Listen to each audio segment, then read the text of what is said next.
Magandang araw po sa inyong lahat. Ako po si Dr. Miguel Santos, ang inyong lingkod at doktor na nag-aalaga sa ating mga nakatatanda.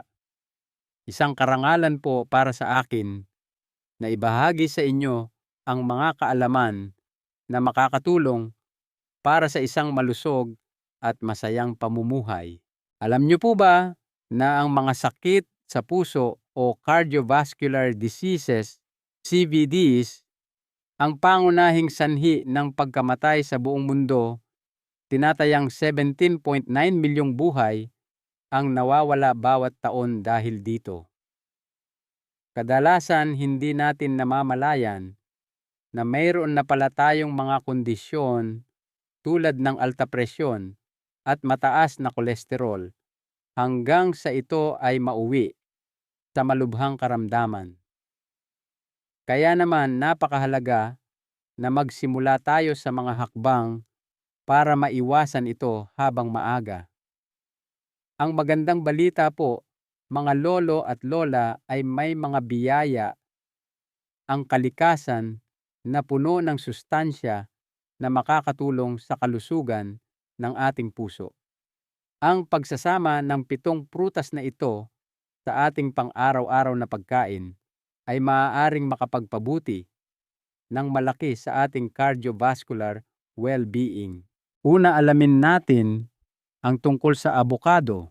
Sa larangan ng masustansyang pagkain para sa puso, ang abokado ay tunay na kampeon. Nag-aalok ito ng masarap na lasa at mga benepisyong pangpuso.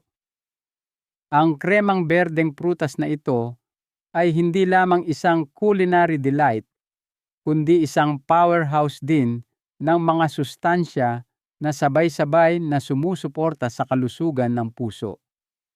Nasa sentro ng mga katangiang pangkalusugan ng abokado ang aman nitong monounsaturated fats, lalo na ang oleic acid. Ang mga malusog na taba na ito ay kilala sa kanilang kakayahang magpababa ng low-density lipoprotein, LDL cholesterol, o ang bad cholesterol, habang sabay na nagpapataas ng high-density lipoprotein, HDL cholesterol, o good cholesterol. Ang dinamikong pagbabagong ito ng cholesterol ay mahalaga sa pagbabawas ng panganib ng coronary heart disease. Isang komprehensibong pag-aaral ang nagpakita na ang mga taong kumakain ng hindi bababa sa 2 serving ng abokado linggo-linggo ay nakaranas ng 21% na pagbaba sa panganib ng coronary heart disease kumpara sa mga hindi kumakain nito. Bukod sa malusog na taba, ang abokado ay saganang pinagmumulan ng potassium, isang mahalagang mineral na gumaganap ng kritikal na papel sa regulasyon ng presyon ng dugo. Ang sapat na pagkonsumo ng potassium ay tumutulong na labanan ang epekto ng sodium na nagpapataas ng presyon, kaya't napapanatili ang optimal na antas ng presyon ng dugo. Ang pagsasama ng mga pagkaing mayaman sa potassium tulad ng abokado sa diyeta ay isang strategic na paraan upang maprotektahan ang kalusugan ng puso. Ang fiber ay isa pang pundasyon ng mga benepisyo ng abokado sa kalusugan ng puso. Sa humigit kumulang na 6 hanggang 7 gramo ng fiber sa kalahating prutas, malaki ang naitutulong ng abokado sa pang-araw-araw na pangangailangan sa fiber. Ang dietary fiber ay tumutulong sa pagpapababa ng antas ng kolesterol, nagtataguyod ng pakiramdam ng pagkabusog, at sumusuporta sa isang malusog na sistema ng panunaw. Lahat ng mga salik na ito ay nag-aambag sa pagbabawas ng panganib ng sakit sa puso. Ang abokado ay puno rin ng mga antioxidant, kabilang ang bitamina C at E, pati na rin ang mga carotenoid tulad ng lutein at zeaxanthin.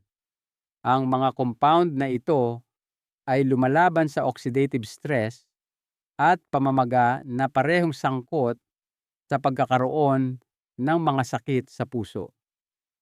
Ang regular na pagkonsumo ng mga pagkaing mayaman sa antioxidant tulad ng abokado ay nagpapatibay sa mga panlaban ng katawan na nag-aambag sa pangkalahatang kalusugan ng puso. Ang versatility ng abokado ay ginagawang madali itong idagdag sa iba't ibang pagkain. Maaari itong ipahid sa whole grain toast, ihalo sa smoothies o isama sa mga salad. Ang kremang texture at banayad na lasa nito ay nagpapaganda sa lasa at nutritional profile ng mga pagkain.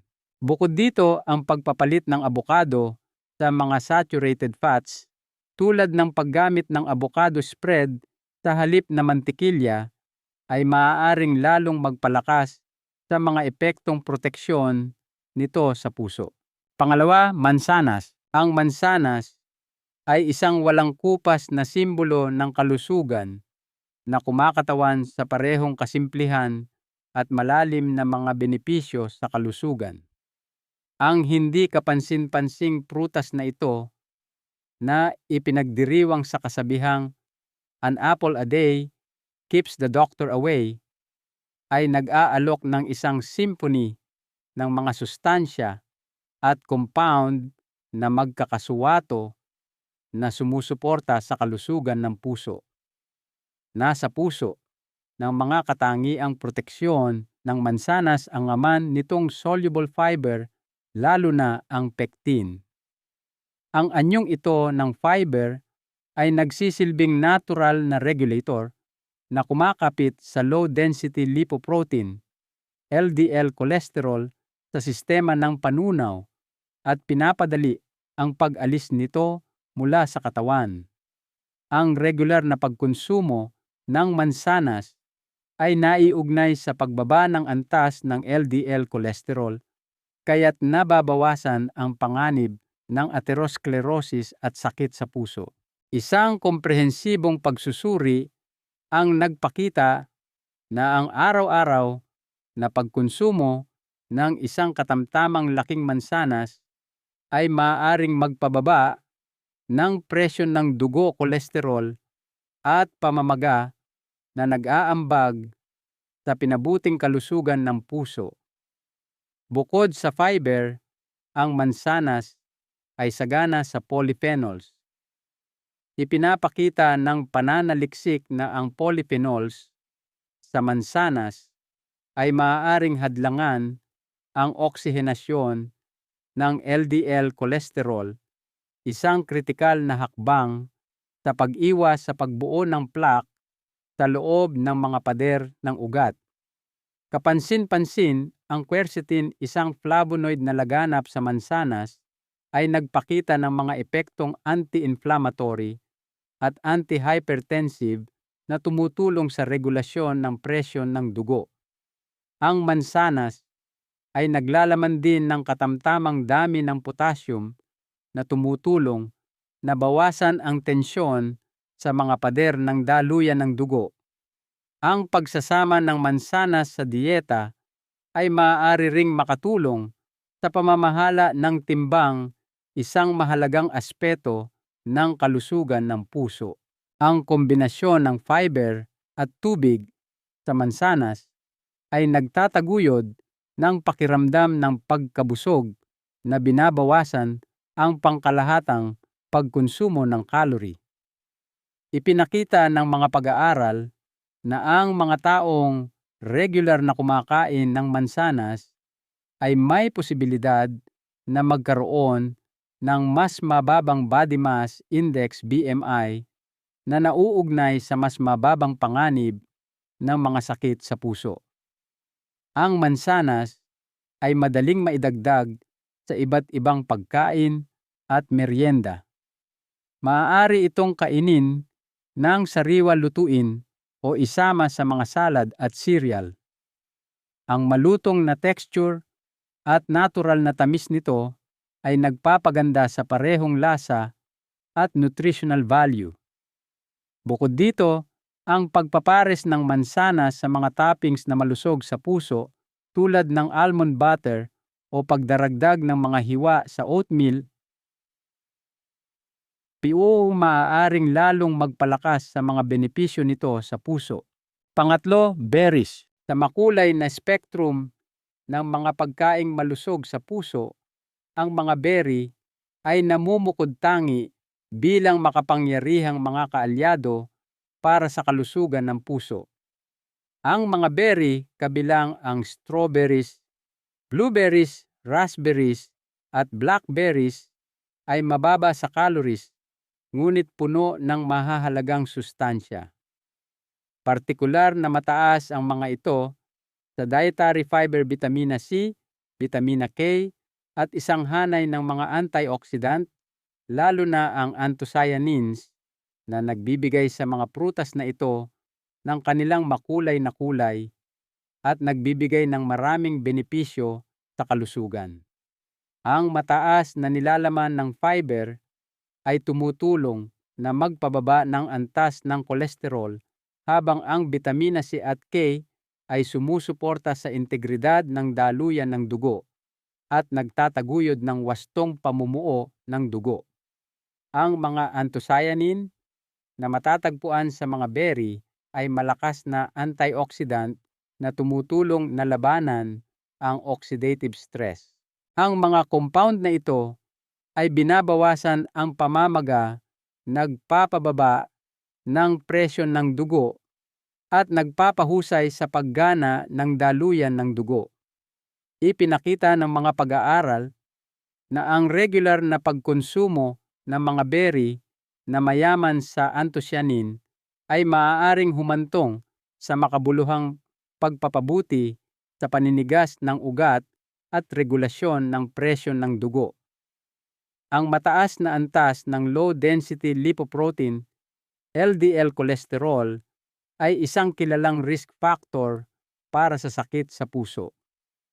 Ang mga berry ay maaaring positibong makaimpluwensya sa mga lipid profile sa pamamagitan ng pagpapababa ng LDL cholesterol habang nagpapataas ng high-density lipoprotein HDL cholesterol. Ang soluble fiber sa mga berry ay tumutulong na kumapit sa cholesterol sa sistema ng panunaw na pinapadali ang paglabas nito. Ang prosesong ito ay nag-aambag sa isang mas malusog na lipid profile at isang mas mababang panganib ng atherosclerosis. Ang endothelium, isang manipis na lamad na nakapalibot sa puso at mga daluyan ng dugo, ay mahalaga para sa kalusugan ng vascular. Ang dysfunction ng lining na ito ay isang precursor sa atherosclerosis at iba pang mga problema sa puso. Ipinapahiwatig ng pananaliksik na ang pagkonsumo ng mga berry ay nagpapabuti sa paggana ng endothelial na nagpapahusay sa vasodilation at daloy ng dugo. Ang epektong ito ay higit sa lahat dahil sa polyphenols sa mga berry na nagpapasigla sa produksyon ng nitric oxide, isang molekula na nagre-relax sa mga daluyan ng dugo at nagpapababa ng presyon ng dugo. Ang mga berry ay versatile at madaling maisama sa iba't ibang pagkain.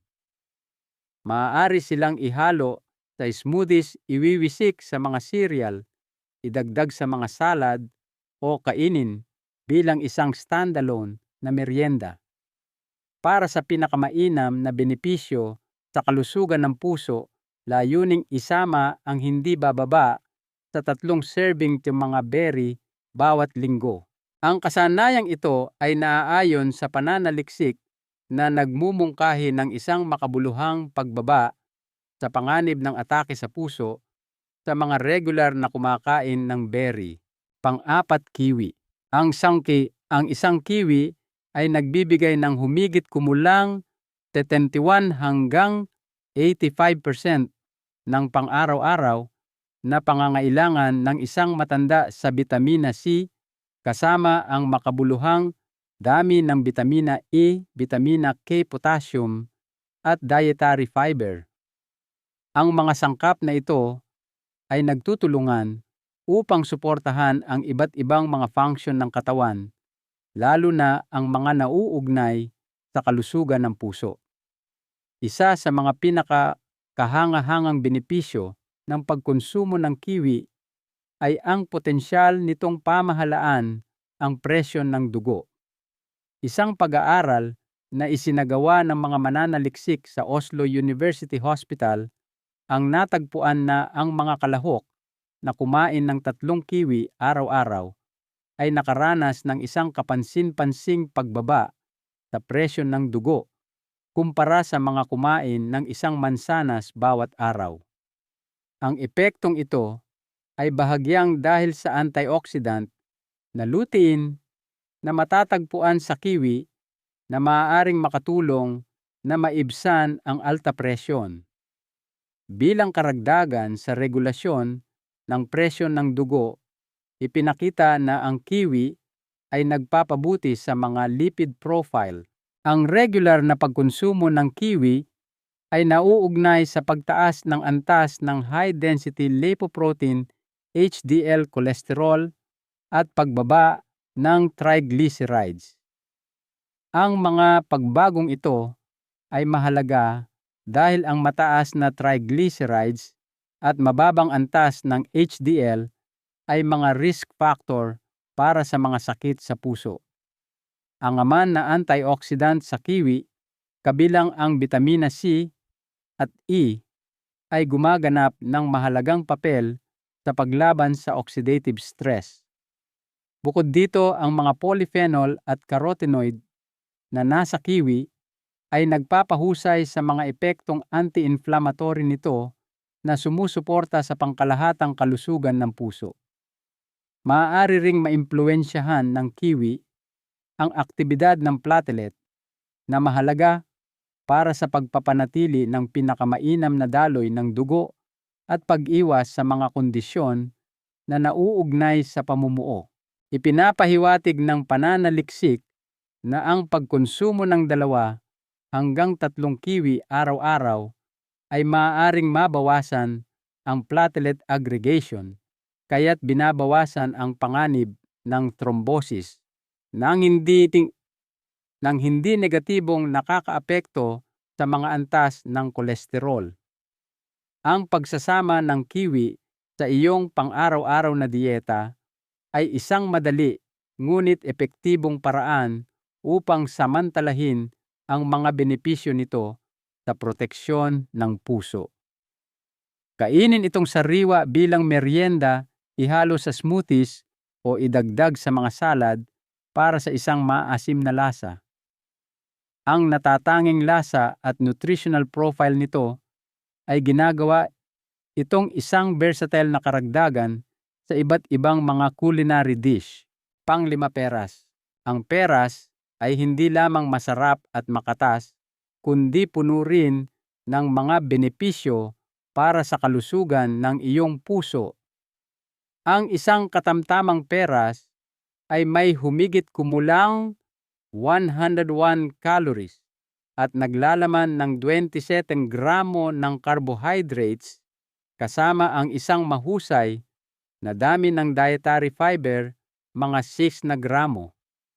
Ang peras ay mayaman din sa mahahalagang mineral tulad ng potassium at magnesium na tumutulong na mapanatiling maayos ang paggana ng iyong puso. Puno ng mga antioxidant tulad ng bitamina C at flavonoids ang peras ay tumutulong na labanan ang pinsala na dulot ng stress sa katawan na maaaring humantong sa mga problema sa puso. Isang uri ng flavonoid na matatagpuan sa peras na tinatawag na catechin ay naroroon din sa mga pagkain tulad ng mansanas at kakao. Ang mga catechin na ito ay maaaring makatulong na mapabuti ang kalusugan ng iyong mga daluyan ng dugo at magpababa ng presyon ng dugo. Kaya ang pagkain ng peras ay maaaring maging isang masarap na paraan upang suportahan ang iyong puso. Ang peras ay mabuti para sa iyong kalusugan dahil meron itong uri ng fiber na tumutulong na alisin ang LDL cholesterol sa iyong katawan. Ito ay mahalaga dahil ang mataas na antas ng masamang kolesterol ay maaaring magdulot ng mga problema sa iyong mga ugat na ginagawang matigas at makitid ang mga ito. Gayon din ang fiber sa peras ay tumutulong na mapanatiling matatag ang antas ng asukal sa dugo na maaaring makatulong sa mga taong may diabetes. Ang diabetes ay isang kondisyon na maaaring magpataas ng panganib ng sakit sa puso. Ang peras ay sagana sa flavonoids, mga natural na compound na may mga katangiang anti-inflammatory at antioxidant. Ipinakita ng mga pag-aaral na ang mga compound na ito ay maaaring magpababa ng paninigas ng ugat, magpababa ng presyo ng dugo, at mapabuti ang pangkalahatang paggana ng vascular. Sa partikular ang flavonoid na quercetin na matatagpuan sa mga balat ng peras ay naiugnay sa isang pinababang panganib ng mga cardiovascular event. Ang pagpapanatili ng isang malusog na timbang ay mahalaga para sa isang malusog na puso at ang peras ay maaaring makatulong dito.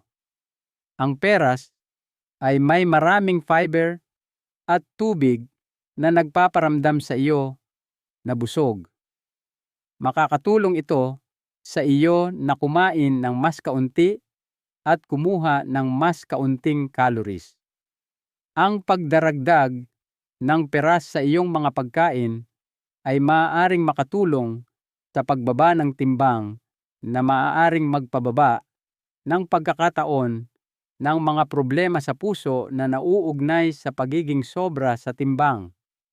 Ang peras ay masarap at maaaring kainin sa maraming iba't ibang paraan.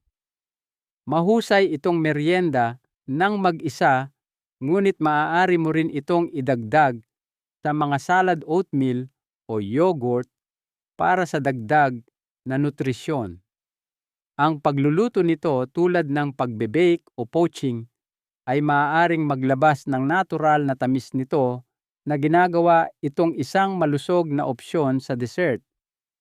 Upang makuha ang pinakamaraming benepisyo, pinakamahusay na kainin ang peras na may balat dahil doon matatagpuan ang maraming fiber at magagandang sustansya. Pang-anim, papaya. Ang papaya ay isang kamangha-manghang prutas para sa kalusugan ng puso dahil sa aman nitong mga sustansya. Isang maliit na papaya lamang ay nagbibigay ng higit sa pang-araw-araw na inirerekomendang dami ng bitamina C na mahusay para sa iyong immune system at tumutulong na mapanatiling malusog ang iyong mga daluyan ng dugo. Mataas din ito sa potassium, isang mineral na makakatulong na kontrolin ang presyon ng dugo at balansehin ang sodium sa iyong katawan. Bukod pa rito, ang papaya ay naglalaman ng isang mahusay na dami ng fiber na nakakatulong sa pagpapababa ng masamang antas ng kolesterol. Ang soluble fiber na ito ay gumagana upang makatulong na alisin ang kolesterol sa iyong katawan bago ito magdulot ng anumang mga problema. Dagdag pa, ang papaya ay puno ng mga antioxidant tulad ng beta-carotene at lycopene na nagpoprotekta sa iyong mga selula mula sa pinsala at nagbabawas ng pamamaga. Kapansin-pansin, ipinakita ng ilang pag-aaral na ang mga taong kumukonsumo ng fermented na mga produkto ng papaya ay nakakaranas ng mga kapansin-pansing pagpapabuti sa mga marker ng oxidative stress na isang senyales ng pinsala sa katawan. May potensyal din ang papaya na mapabuti ang balanse ng iyong kolesterol. Ipinakita ng pananaliksik sa fermented na papaya ang mga positibong pagbabago sa mga antas ng kolesterol kabilang ang pagbaba ng mapaminsalang LDL cholesterol at pagtaas ng kapaki-pakinabang na HDL cholesterol. Ang balanseng ito ay susi para sa pagpapanatiling malusog ng iyong mga ugat at pag-iwas sa mga isyu sa puso. Habang ang mga prutas tulad ng mansanas at dalandan ay madalas na pinupuri para sa kanilang mga benepisyo sa kalusugan, ang papaya ay namumukod tangi dahil sa natatanging kombinasyon ng mga sustansya. Nag-aalok ito ng isang mas malakas na dosis ng mga bitamina, antioxidant at mineral sa bawat kagat na ginagawa itong isang mahalagang bahagi ng isang dieta na malusog sa puso. Madaling isama ang papaya sa iyong mga pagkain. Maaari mo itong ihalo sa smoothies, ihalo sa mga salad, o kainin lamang ng sariwa. Ang matamis at tropikal na lasa nito ay hindi lamang masarap, ito rin ay mabuti para sa iyong puso. Kaya sa susunod na nasa grocery store ka, siguraduhing tingnan ang tropikal na hiyas na ito. Yakapin ang matamis at nakapagpapalakas ng kalusugan na mga benepisyo ng papaya at hayaang tamasahin ng iyong puso ang mga perk ng masustansyang prutas na ito. Pampito, bayabas. Ang komunidad ng siyensya ay nagtuon ng pansin sa bayabas na naintriga sa mga potensyal na benepisyo nito sa puso. Maraming pag-aaral ang nagpapatunay sa mga pag-aangkin na malusog sa puso na nauugnay sa prutas na ito.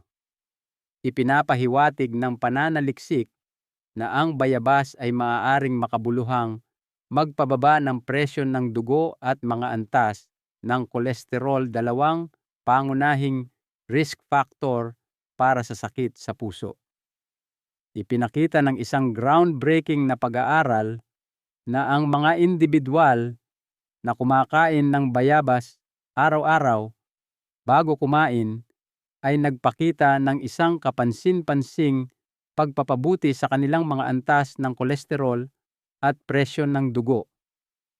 Itinampok ng pag-aaral na ito kung paano humantong ang pagkonsumo ng bayabas sa isang kapansin-pansing pagbaba sa parehong systolic at diastolic na presyon ng dugo na nagpapahusay sa pangkalahatang kalusugan ng puso. Bukod dito, ang parehong mga individual ay nakaranas ng pagbaba sa mga antas ng LDL cholesterol habang pinapanatili ang malusog na mga antas ng HDL. Kung ikukumpara sa mansanas o dalandan, ang bayabas ay naglalaman ng mas mataas na antas ng parehong soluble fiber at vitamina C na nag-aalok ng mas malaking proteksyon na mga benepisyo laban sa sakit sa puso. Bukod pa rito, ang nilalaman ng potassium sa bayabas ay katumbas ng saging na kilala sa kanilang mga katangian na palakaibigan sa puso. Ginagawa nitong ang bayabas ay hindi lamang isang alternatibo, kundi isang superior na pagpipilian para sa mga naghahanap na mapahusay ang kanilang kalusugan sa puso sa pamamagitan ng dieta. Ang pagdaragdag ng bayabas sa iyong pang-araw-araw na pagkain ay maaaring maging masarap at mabuti para sa iyo. Maaari mo itong kainin ng sariwa, ihalo sa isang smoothie o ihalo sa isang fruit salad. Maraming paraan para ma-enjoy ito. Ang bayabas ay hindi lamang masarap, ito rin ay isang malusog na pagpipilian, lalo na para sa sinumang nagbabantay sa kanilang mga calorie. Konklusyon. Sa pagtatapos ng ating paglalakbay sa 7 pangunahing prutas na makakatulong maiwasan ang atake sa puso, tandaan po natin na ang pagsasama ng mga likas na biyayang ito sa ating pang-araw-araw na pagkain ay hindi lamang tungkol sa pagdaragdag ng masasarap na lasa at kulay sa ating mga hapagkainan. Ito po ay isang makapangyarihang pagpili para sa kalusugan ng ating puso. Bawat prutas na ating tinalakay ay nag-aalok ng mga natatanging sustansya at antioxidant na sumusuporta sa kalusugan ng puso. Ngunit ang tunay na mahika ay hindi lamang sa pagpili ng isa o dalawa sa mga prutas na ito, kundi sa paglikha ng isang sari-sari at balanseng dieta na kasama silang lahat. Sa paggawa nito, hindi lang natin nilalabanan ang sakit sa puso, kundi tinatahak din natin ang daan tungo sa isang masigla at malusog na buhay. Kaya sa susunod na kayo po ay nasa palengke o grocery, piliin ninyo ang mga kampeon na ito para sa puso. Kumain ng mabuti, mamuhay ng may sigla at gawin nating bahagi ng bawat pagkain ang kalusugan ng puso. Isang mahalagang aral po ang nais kong iwan sa inyo. Ang pag-aalaga sa ating kalusugan ay ang pinakamagandang pamana na maibibigay natin sa ating mga sarili at sa ating mga mahal sa buhay. Hindi pa po huli ang lahat para magsimula. Maraming salamat po sa inyong pakikinig. Naway ang inyong kalusugan ay maging kasing tamis at kasing sigla ng mga prutas na ating ibinahagi. Kung nakatulong po sa inyo ang impormasyong ito, mangyaring pindutin ang like button. Malaki po ang naitutulong nito upang makapaghatid pa kami ng mas maraming mahahalagang kaalaman. Mag-iwan po kayo ng komento sa ibaba at ipaalam sa amin ang inyong mga saloobin tanong o kung anong paksa ang gusto ninyong talakayin natin sa susunod. Gustong-gusto po naming marinig ang inyong mga opinyon. At syempre, huwag kalimutang mag-subscribe at i-on ang notifications para lagi kayong updated sa aming mga pinakabagong health tips at kaalaman. Ibahagi rin po ninyo ito sa inyong mga kaibigan at kapamilya. Manatiling may kaalaman, manatiling malusog, at magkita-kita po tayo sa susunod